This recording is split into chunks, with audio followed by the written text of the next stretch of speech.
Good morning everyone. তো সকাল সকাল উঠে গিয়েছি আর একমাত্র বাড়ির সব কাজ প্রায় কমপ্লিট হয়ে গেল, বলতে বাসন মাঝে কমপ্লিট, আর এরপর ঘর ঝাড়ু দেওয়া কমপ্লিট হয়ে গেছে। এখন সকালে সবার খাওয়ার ব্যবস্থা করব, কারণ মানে যা গরম যে পরিমাণে, রাতে মাঝে মাঝে আবার কারেন্ট চলে যায় দু একবার, বলতে ওই 1টা-1:30টার দিকে যায় একবার, মানে এত গরম। তখন কি বলবো, আমাদের রুমটায় তাও এতটা রোদ লাগে না, কারণ তার সামনে যে দেওয়ালটা আছে ওখানটায় আরেকটা রুমের মতো আছে, মানে যেখানে আর কি গাড়ি টাড়ি রাখে। তো এই কারণে আর কি আমাদের এই সাইডটা এতটা রোদের তাপটাও পায় না।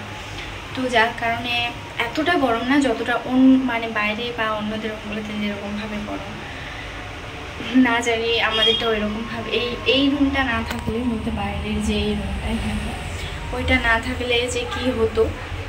তো যাকে আজকে অনেক দিন পর ব্লগটা আমি শুরু করছি, কারণ মায়ের শরীরটা আবার মানে ভালো যাচ্ছে না, এই কয়েকটা দিন বেশ খারাপ।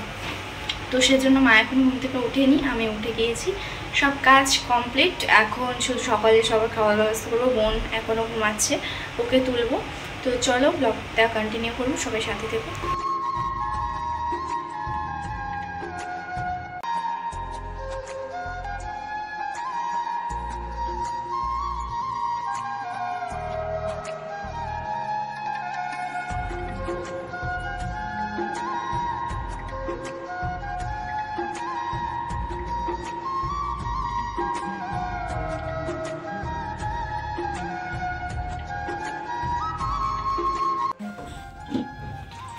তো এই যে এখানে ভাত নিয়ে নিয়েছি, দিয়ে দিয়েছি থালায়, আর এখানে একটু ভেন্ডি ভাজা ছিল সকালে, আর ডাল বাসি, আর এই যে কুঁদরি ভাজা।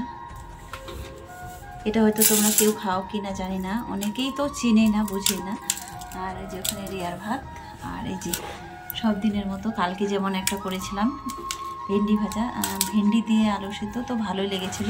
তো তাই বললাম যে আজকেও না হয় একটু এরকমই করি, সিদ্ধ ভাতেই করি।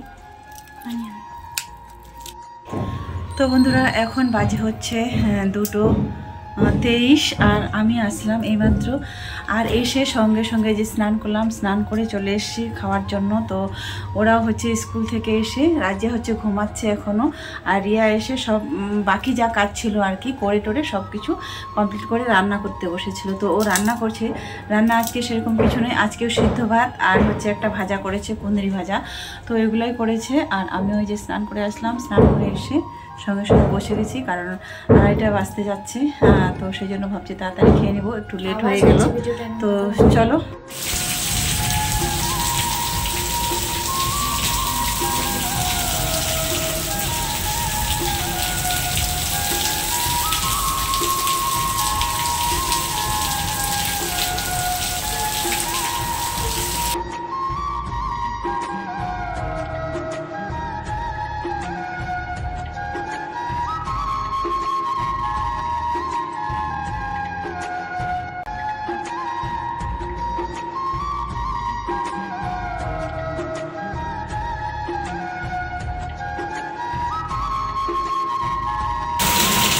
তো বন্ধুরা দেখতে পাচ্ছ কেমন বৃষ্টি পড়ছে। তো বিকালটা আর কোথাও আর যাওয়া হলো না, বাইরে বের হওয়া হলো না, মানে এই বৃষ্টির কারণে। তো তোমরা দেখতেই পাচ্ছ, এই যে তো দেখতেই পাচ্ছ বৃষ্টি মানে অন্ধকার হয়ে এসছে আর কি, একদম পুরো আকাশটা অন্ধকার হয়ে এসছে, এত বৃষ্টি পড়ছে। তো সেই জন্য বিকালটা আর যাওয়া হলো না, ঘরে থাকবো, আর যারা ঘুরে গেছে। আর হঠাৎ করে যে এরকম বৃষ্টি আসবে বন্ধুরা তো কখনো ভাবতেই পারিনি। তো যাই হোক, অনেকদিন পরে একটু সত্যি বৃষ্টি পাওয়া গেল, একটু শান্তি লাগছে বৃষ্টিটা হওয়ার পরে। তো চলো একটু বৃষ্টিটা দেখি, এখন বাইরে এখানে উপভোগ করছি বৃষ্টি।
মোমবাতির আলোতে আসছে।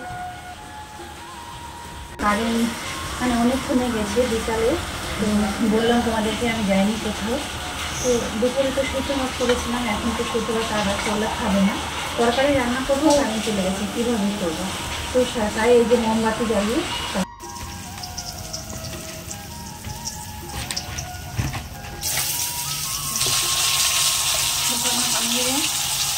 তো বন্ধুরা কারেন্ট চলে গেছে বলে এই অবস্থা। তো অন্ধকারে রান্না করছি আর মোমবাতি দিয়ে। তো যাই হোক, যেহেতু খেতেই হবে, তো কষ্ট একটু হোক কিন্তু খেতেই হবে। আর যদি তরকারি থাকতো দুপুরে তাহলে কিন্তু রান্না করতাম না। আর দুপুরে দেখেছিল সিদ্ধ ভাত খুব একটা খায়নি, অল্প করে বাচ্চাগুলো খেয়েছে, একবার করে হচ্ছে। তো চলো আজকে এভাবে না হয় রান্না করি, তবুও একটু সবার ভালো হোক, বৃষ্টিটা পড়ে সবাই একটু শান্তি পাক। বন্ধুরা এখন হচ্ছে একটু আগে হচ্ছে কারেন্টটা আসলো, আর অতক্ষণ তো আমি মোমবাতি জ্বালিয়ে রান্না করলাম, তোমরা তো দেখতেই পেলে। রান্না করে কিন্তু অনেকক্ষণ শুয়েছিল অন্ধকারে মোমবাতি জ্বালিয়ে তো আর পড়তে পারবে না, তো পড়েনি। তো দেখো রান্না বান্না সব কিছু হওয়ার পরে দুজনে খেতে বসছি। আর এই গরমগুলো বসে যাওয়ার পরে কেউ খেতে চায়নি। এক বাটি চাল রান্না করি, সেটা কিন্তু দুবেলা তিনবেলা হয়েই যায়। আর এখন তো দেখতে পেলে ওদের জন্য আম দিয়ে মাছ করলাম, আর আমার জন্য একটু ডাল করলাম। তো সেটাও খাচ্ছে না, শুধু রিয়া শুধু ঝোলটা নিয়েছে, ঝোলটা দিয়ে খাচ্ছি। তো এইভাবেই হচ্ছে কটা দিন চলছে, যেইভাবে রান্না করছি তরকারিগুলো নষ্ট হয়ে যাচ্ছে আর ভাতও খাচ্ছে না। তো আর কি বলবো, চলো আজকের মতো খাওয়া দাওয়া হচ্ছে, ওদের খাওয়া দাওয়া হোক, খাওয়া দাওয়ার পরে একটু পড়তে বসাবো, একটু পড়তে বসবে। তো দুজনে খাওয়া দাওয়া খেলাম। ওরা কিন্তু ডাল কেউ নেয়নি, এই ডালটা। আর এখানে রিয়াই যে আমটা চাটনি করছে খাওয়ার জন্য, আর এই যে মাছটা রান্না করেছিলাম। মাছটা অন্ধকারে রান্না করছি কিন্তু একটু হলুদ বেশি হয়ে গেছে, তেলও বেশি হয়ে গেছে, কারণ মোমবাতি দিয়ে সেরকম ভালো কিছু দেখা যাচ্ছিল না, তো একটু হলুদ তেল বেশি হয়ে গেছে। তো যাই হোক, ওই জন্য এটা আমি খেলামও না ভয়ে, আর হচ্ছে আমি এই ডালটা দিয়েই খেলাম। আর এই যে রিয়াকে মাছটা দিয়েছিলাম, মাছটা তুলে রেখে দিয়ে শুধু ঝোলটা খেলো, আর অর্ধেকটা আমি চাটনি নিয়েছি। তো এখন হচ্ছে এই যে এইভাবে কারেন্টটা আসার পরে একটু পড়তে বসেছিল, বইগুলো এরকমই ছড়ানো ছিটানো আছে। তো খাওয়া হয়ে গেলে পরে তো বইগুলো গুছাবো। তো চলো এখন